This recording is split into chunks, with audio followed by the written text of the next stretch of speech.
So we broke down in alphabetical order what love means to a man and what it means to a woman, because it helped us a great deal. So we told the women, we wrote the book together. So I coached the women how men receive love. She coached the men how women receive love in alphabetical order, A to Z. So for instance, A, I told women, A for men is acceptance.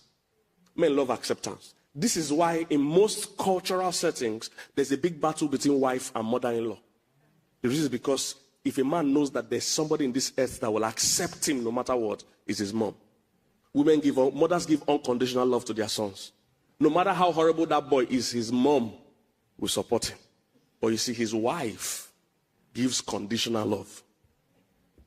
So when he's really in trouble, he will find succor first with mother before wife. Now, that's not the right thing. I'm just giving the reason why you see those things pop up. It's because one of the things a man needs is acceptance. Men fight for everything in this life. They fight to be respected, fight to be recognized, fight to be accepted at work, in life, everywhere else. So when they come home, they want that home to be one place where they are accepted for who they are. They are not accepted by performance. Is somebody getting what I'm saying? So men need acceptance. We're not talking about accepting toxic behavior, accepting abuse. Those are not what we're talking about. We're talking about his difference, his personality, his uniqueness. Because every man is unique. So he wants to be the king of his own castle. You need to accept him. He will have difference in behavior. For instance, he can be the kind of guy that eats and makes loud noises. The average woman will want to put him to shame. I said, what kind of behavior is that? That's uncouth. That's unruly. You can't eat like that. No, that's not how to approach him. How to approach him is to tell him that, hey, baby, I like how you enjoy your food. That's why I like cooking for you. You say, oh, then you say, but you know you can't eat like this outside. It's going to look somehow. You see, but for women struggle with that because women are fixers. They never leave anything the same way they meet it. Most men think, oh, my wife loves me the way I am. No, she doesn't. She has a list of all the things she wants to change about you. Every time a woman has agreed to marry you, she has a long list of all the things she's going to change about you. So it's okay to want to change him, but don't confront him. All right? Don't insist. Men hate every sense of control. Pastor talked about that. So you can influence him instead of seeking to control him.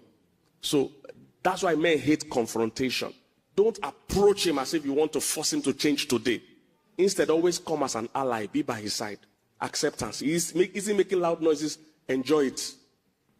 Then later, talk to him. You see, when you are by his side, he's going to take your advice faster than when you confront. But women, because women confront to connect, they want to always confront because they like face to face.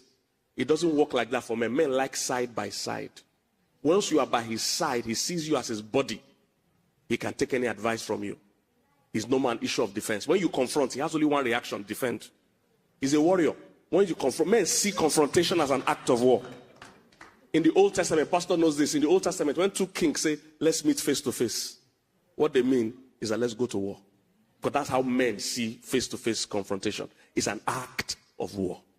They did this experiment, threw chairs in a room, scattered the chairs, put women in the room. All the women arranged the chairs face-to-face.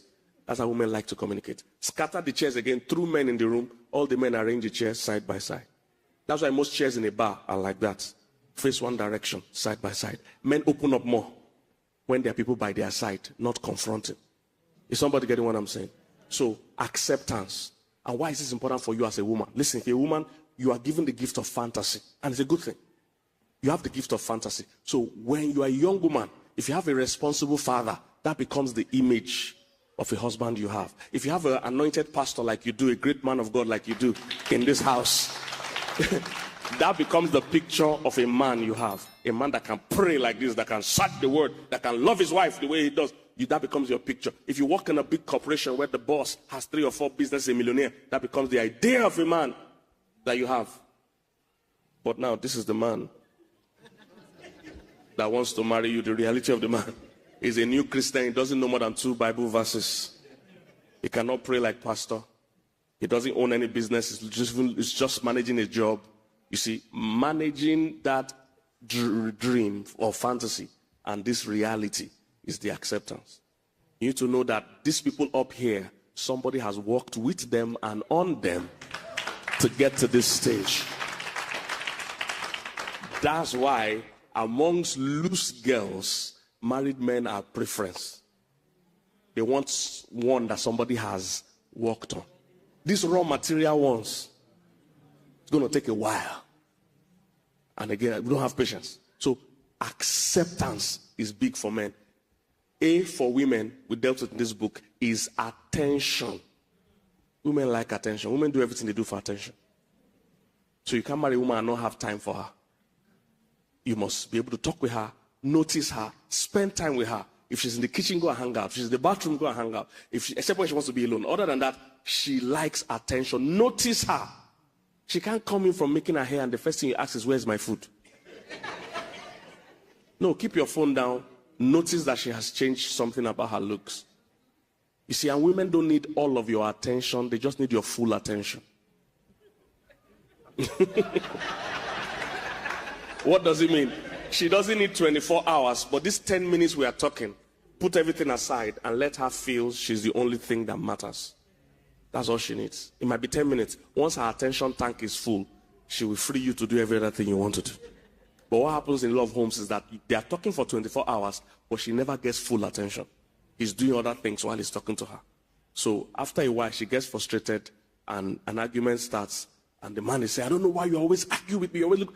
It's not the topic. It's the attention. If you won't talk to me willingly, talk to me in an argument, but at least we are talking. If somebody get what I'm saying? Most men don't know that a lot of times the argument is not about the topic. She's just looking for attention. Since you won't talk to me by yourself, I'll look for a reason to get your veins to come out. And you will talk. Praise God. So, yes. Praise God.